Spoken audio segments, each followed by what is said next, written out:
पूरब से डोलिया पश्चिम भाई बाबा लगी गए चारों कहार जी। जब डोलिया पहुँची पीपरवा के तरवा, पीपरा के पात झरी जाई जी।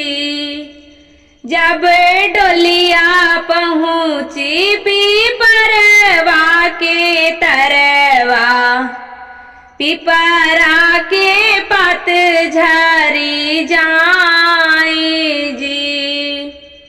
दुआरा से पापाया रोई रोई पूछे, कहाँ गई बेटी हमार जी।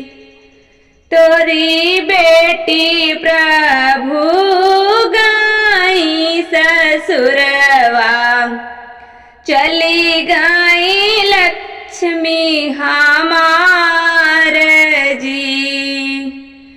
तोरी बेटी प्रभु गई ससुरवा, चली गई लक्ष्मी हमार जी।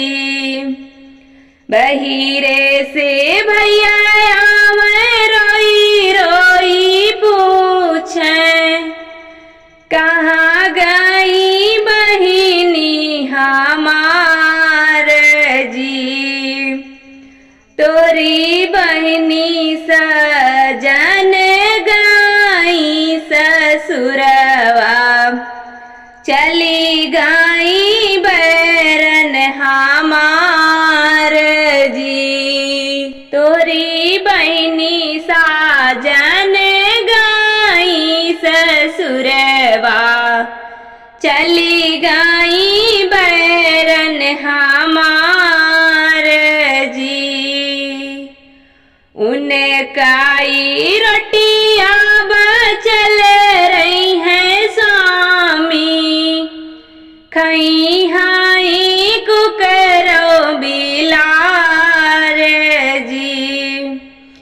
उनके कपड़वा के पुछना बनौबे, लिपबाई अंगना दुआर जी। उनके कपड़वा के पुछना बनौबे, लिपबाई